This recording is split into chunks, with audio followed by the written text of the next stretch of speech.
Se abre entonces el micrófono para preguntas a las tres exponentes.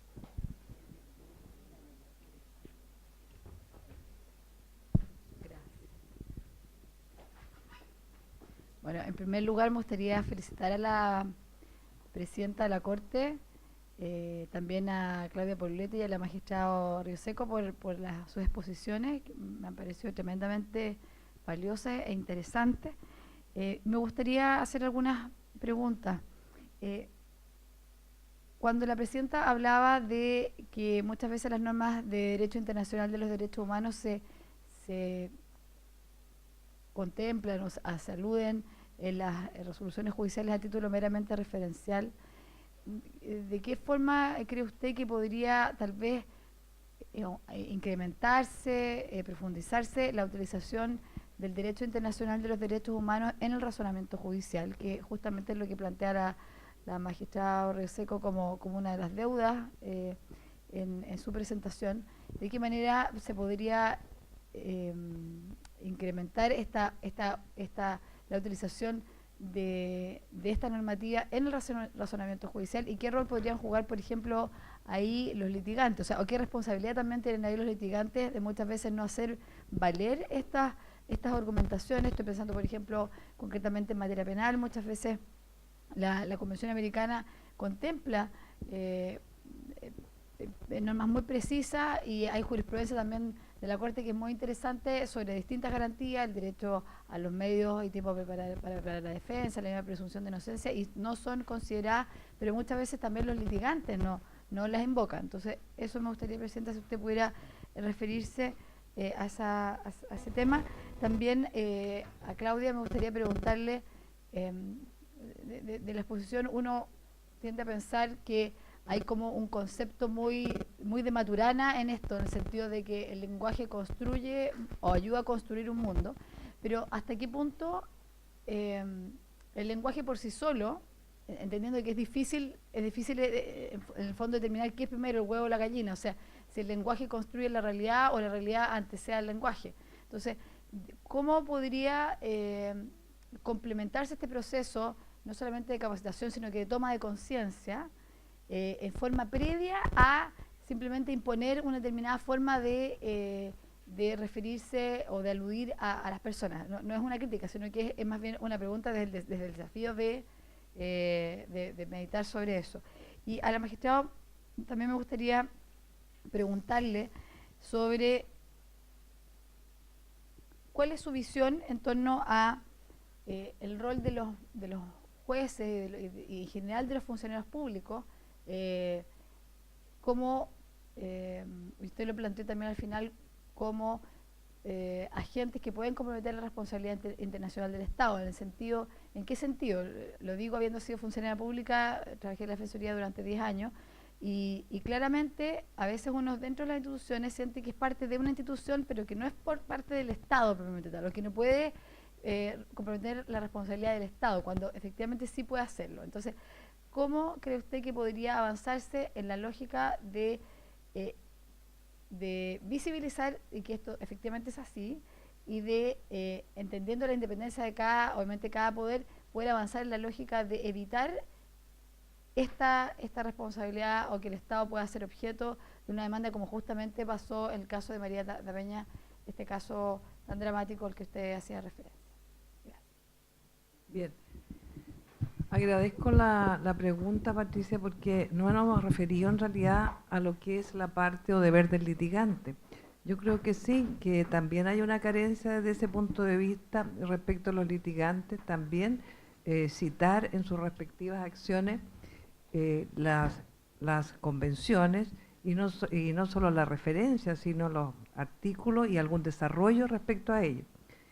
La verdad, como lo indiqué en cuanto a los judiciales, yo no sé si ocurrió, pero no es justificación, que efectivamente la ley, la primitiva ley de violencia intrafamiliar, que establecía incluso prisión, si se recuerdan, no antes de la derogación por la actual, eh, pero sin embargo, yo creo que en el 99% de los casos se hace referencia solamente por los magistrados a estas leyes, y no, digamos, la aplicación directa ni tampoco la reafirmación del fallo en eso y haciendo un análisis de varios artículos que podrían, digamos, utilizarse. Quizá yo creo que es porque, como lo hemos indicado, no hay quizá una conciencia, como indicaba, de que para reafirmar el compromiso internacional y que Chile, digamos, se obligó a hacerlo, como que no se ha hecho nomás. Esa es mi impresión. Pero no hay justificación que existan en legislación interna que a mi juicio, como lo dijo la magistrada, yo creo que también es insuficiente. Yo creo que hay un cambio, y esto, bueno, hay que decir también en los juicios y fallos que uno ve penales. Lo pueden decir algunos magistrados penales acá en materia de violencia, que es muy común ver fallos, que en realidad es una mera aplicación de las normas internas. No sé si yo contesto a la pregunta. ¿Ah? Bien. Yo te paso más. A ver, creo que en cambios que tienen que ver con instituciones, ya sea el Poder Judicial en términos de la redacción de la ley, que es otro ámbito en el que yo trabajo, tiene que haber una mezcla de las dos cosas. O sea, por una parte, no podemos esperar a que los cambios se provoquen o se produzcan solos, ¿m? Porque los cambios lingüísticos son muy lentos, ¿ya? Salvo que haya un hito muy significativo en la sociedad que provoque un cambio, no sé, que de pronto ya el chispeza no nos sorprenda, ¿cierto? Porque fue un hito, digamos. Pero en general los cambios de la lengua son muy lentos. Por lo tanto, creo que para provocar un cambio cultural, muchas veces hay que ayudar un poco, y eso tiene que ver con empezar a tomar conciencia. Creo que ese es un primer paso, tomar conciencia acerca de estos usos. Tal vez yo de aquí a mañana o un mes o 6 meses no los incorpore de manera natural, pero sí voy a repensar cuando los use en algunos contextos, y ese pensar ya está contribuyendo. No creo que este tipo de cambios pase solo por imponer, ¿ya? Desde mañana vamos a todos a hablar de jueces y juezas. Tampoco tendría mucho sentido si uno no lo asume como, bueno, tal vez este concepto, este término, no le sea muy feliz para tal persona, no se sienta representado, hasta que uno no lo asume así como de una manera metacognitiva o cognitiva, es difícil instalar. Pero cuando yo quiero generar un cambio institucional, tiene que ir de la mano. O sea, el cambio cultural, en este caso, tiene que verse ayudado también por adoptar ciertas medidas, ciertas, tal vez, acuerdos, o incluso instancias como estas, donde uno tal vez no incorpore de manera natural el término o los cambios, pero sí se da el tiempo de meditar, no lo había pensado así, o no lo había visto así. Esa es mi visión.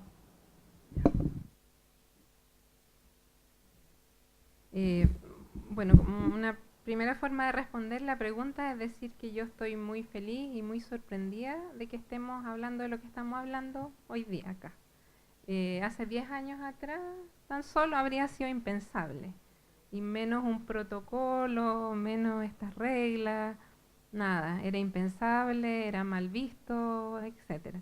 Y hoy día estamos en esto ya es un avance, pero es un proceso lento, y el que los funcionarios públicos de cualquiera de los tres poderes tomen conciencia de que tienen responsabilidad como agentes del Estado, también es un proceso que yo creo que implica ir tomando conciencia, ir mostrando lo que ha pasado, por un lado educando, sensibilizando, haciendo conocido las normas que nos obligan, y por otro lado creo que también sería importante que la sanción llegara más cerca del que se mandó la embarrada, digamos, porque paga el Estado finalmente, ¿ah? Es como que paga Moya, digamos, no es yo que hice el fallo, que por ese recurrieron a la Corte Interamericana, no me cobran a mí, le cobran al Estado. Entonces, a lo mejor si hubiese una sanción más directa, también nos cuidaríamos más.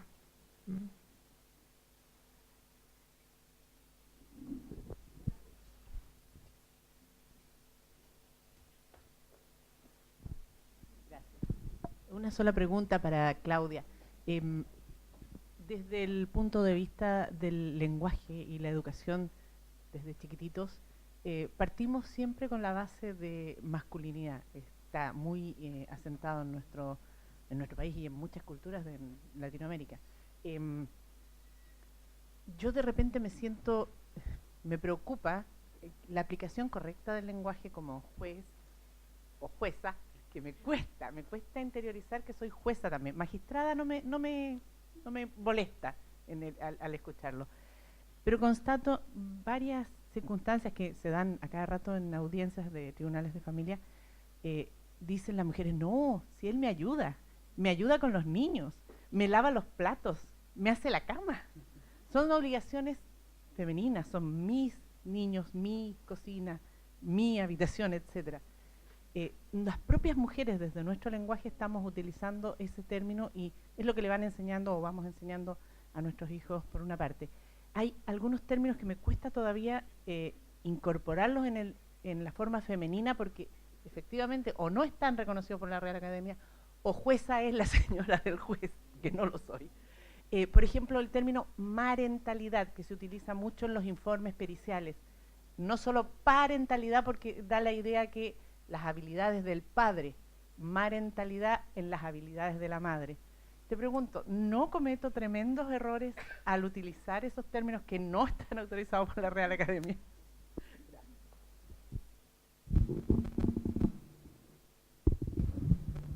Bueno, la Real Academia Española, de hecho, el último diccionario ni siquiera viene con el respaldo, o no se cita ya como la Real Academia Española, sino que hablan como las academias de Hispanoamérica.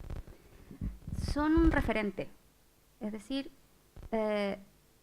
y la tendencia de la RAE con el paso del tiempo es no ser prescriptiva, eso que nosotros conocíamos como fija, limpia y da esplendor, algo así, sino que es más bien descriptiva, sugiere, ¿cierto?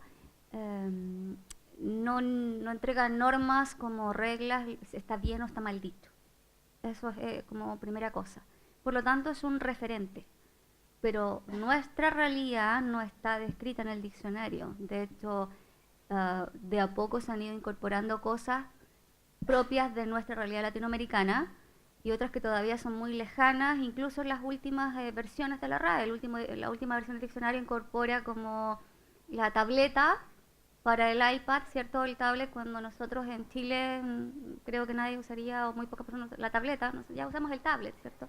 Entonces, es un referente, pero sin duda que el uso va marcando también la pauta y si ese término es conocido, es reconocido y se utiliza, digamos, no tendría que sentir como culpa de porque no esté registrado en la RAE. Es más, lo puede sugerir en la RAE a través de la página web, sin problema.